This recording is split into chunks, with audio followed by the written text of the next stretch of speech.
अस्सलाम वालेकुम बच्चों, उम्मीद है आप लोग ठीक होंगे, खैर खैरियत से। गुड बच्चों, हम एक्सरसाइज कर रहे हैं पोएम की, the man of life upright, यानी एक बेबाक शख्स की ज़िंदगी बसर करता है। कैसे बसर करता है, इसको हमने तफसील के साथ पढ़ा कि वो शख्स जो है वो किसी किस्म के गुरूर में नहीं पड़ता, वो सादा ज़िंदगी गुजारता है, वो अपने दिफा के लिए बड़े किले नहीं बनाता, मीनारें नहीं बनाता, उसके कोई ऐसे राज नहीं होते जो उसने छुपाए हुए होते हैं जिससे उसको डर हो कि वो लोगों के सामने आ जाएंगे।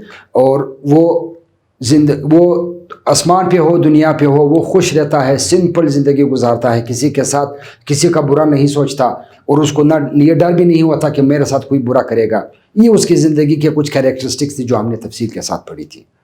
तो अब हम आ रहे हैं, हमारा जो अभी का सेगमेंट है वो है क्रिटिकल थिंकिंग का। आपके बुक में पेज नंबर है पूरे 100 पेज पे, 100 सफ़े पर क्रिटिकल थिंकिंग। क्रिटिकल से मुराद है हम तनकीदी सोच, यानी हम तनकीद करें, देखें कि हम अपने अल्फाज क्या बयान कर सकते हैं, एक अच्छे आदमी की लाइफ कैसे हो सकती है। मिसाल उन्होंने पहला सवाल किया है, गिव योर पर्सनल रिस्पॉन्स, आपका जो शख्सी रिस्पॉन्स है, नुक्ता निगाह क्या है, आपका ज़ाती नुक्ता निगाह क्या है अबाउट द पोएम, और जस्टिफिकेशन भी दे विद जस्टिफिकेशन।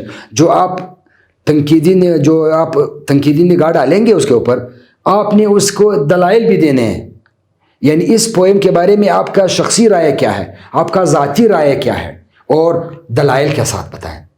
तो हमने बच्चों डिस्कस किया डिटेल के साथ कि जो बेबाक ज़िंदगी गुजारने वाला शख्स होता है, हमने तफसील के साथ देखा कि वो गिल्ट नहीं करता, वो गुनाहों से अपने आप को दूर रखता है, वो डिसऑनेस्ट, वो जो उसका दिल है उसमें कोई बेईमानी नहीं होती, वो बुरी चीज़ों से दूर रहता है, वो अपने लिए न बड़े बंगले बनाता है, न बड़े मीनार बनाता है, ना वो तकब्बुर और गुरूर करता है, बल्कि और ना अपने दिफा के लिए उसे बड़े बड़े आर्मर यानी असलहे रखने की ज़रूरत नहीं है, ना उसके ऐसे राज होते हैं उसको डर हो कि वो बाहर ना निकले।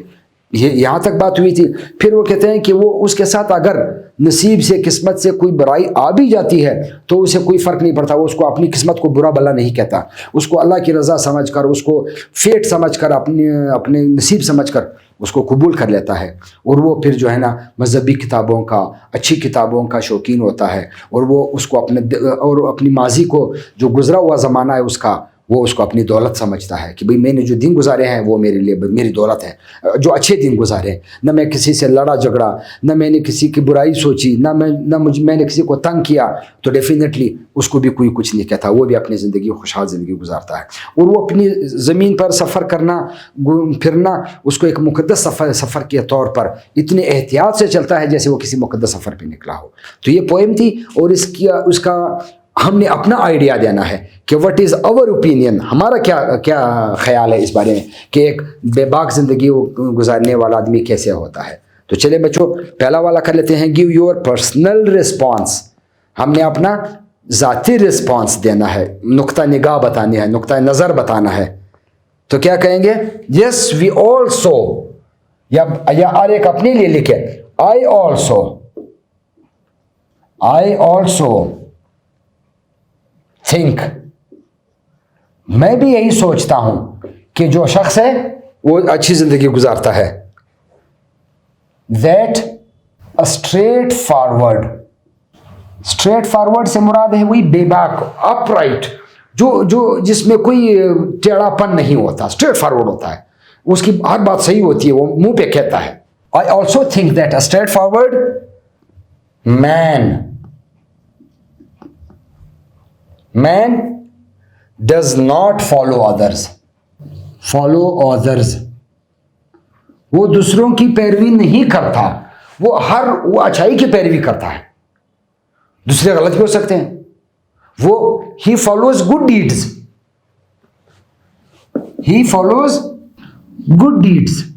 बस गुड डीड्स में बहुत सी चीजें आ जाती हैं कि क्या है गुड डीड्स, बेईमानी ना करना गुड डीड है, किसी की चुगली ना करना गुड डीड है, किसी को नुकसान ना पहुंचाना गुड डीड है, अच्छा काम है, गुड डीड्स को फॉलो करता है।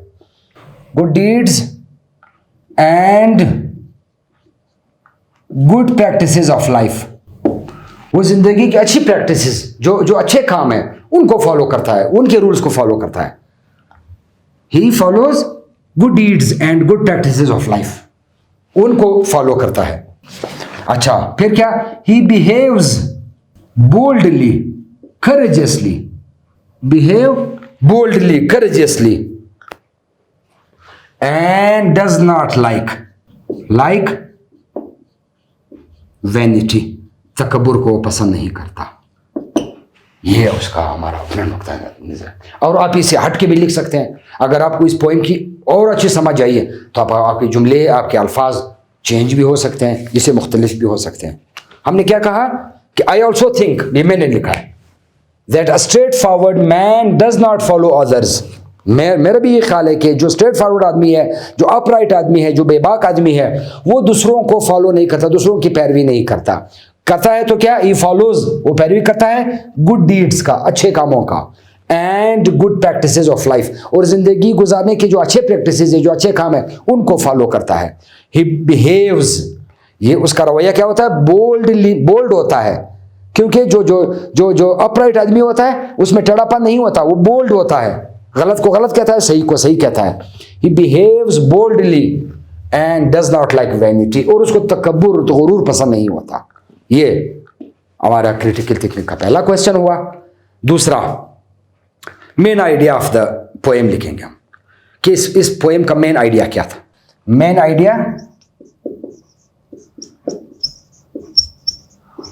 of the poem, और सबको बच्चों पता है कि मेन आइडिया क्या है. The main idea of the poem is, क्या है? That a person living a simple life, कि आसान जिंदगी, सादा जिंदगी गुजारने वाला शख्स इज ऑलवेज हैप्पी. यानी अगर मैं ये कहूं कि क्रक्स इस पोएम के ये हैं कि सादा जिंदगी गुजारने वाला आदमी जो है वो खुश रहता है. जितनी कॉम्प्लिकेशंस होंगी जिंदगी में, मुश्किलात होंगी, उतना ही उसके लिए, अगर दौलत होगी उसे उसको डर लगेगा, अगर खुदा न खास्ता दुश्मनियां हुई तो उसे उसको मसला होगा. बस एक सादा जिंदगी गुजारने वाला जो है वो खुश रहता है. एक बात. And he is free he is free from greed आप समझते हैं ना, उसको ग्रीड पसंद नहीं है. अच्छा, वैनिटी पसंद नहीं है, यानी तकब्बुर, लालच, उसको किसी से कोई लालच नहीं होती कि मैं इसके साथ ये करूंगा तो ये मेरे साथ ये कर लेगा, मैं ये करूंगा तो वो मेरा ये ख्याल रखेगा. उसको कोई लालच नहीं होती, वो सिंपल जिंदगी गुजारता है. लालच तो उस शख्स को होती है जिसको दौलत जमा करने का शौक, जिसको खुदा न खास अपने नाम निशान बड़ा करने का शौक, तो वो लालच करता है. ये सिंपल जिंदगी गुजार रहा है.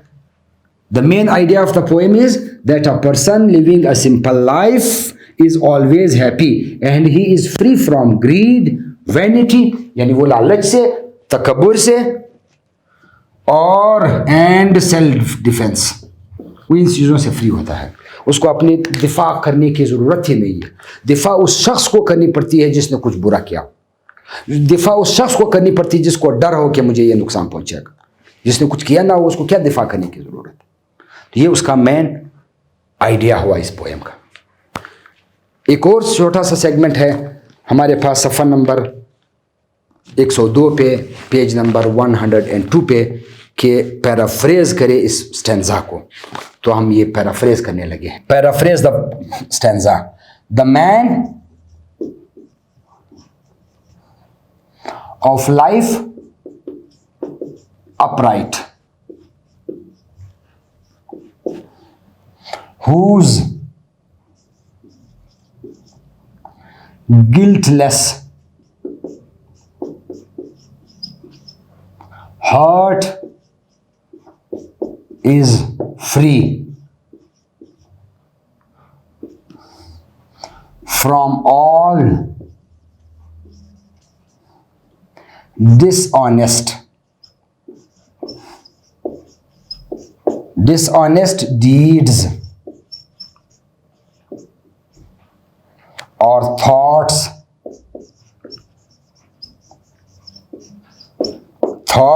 of vanity.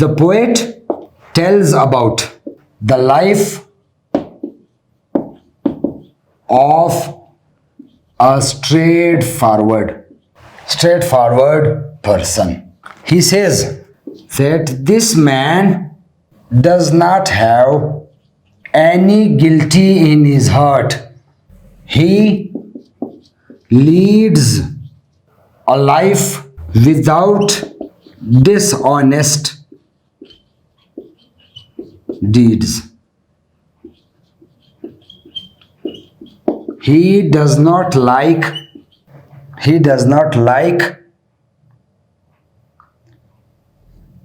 evils. His life is free of vanity and worldly proud. He spends simple life having no guilty in it.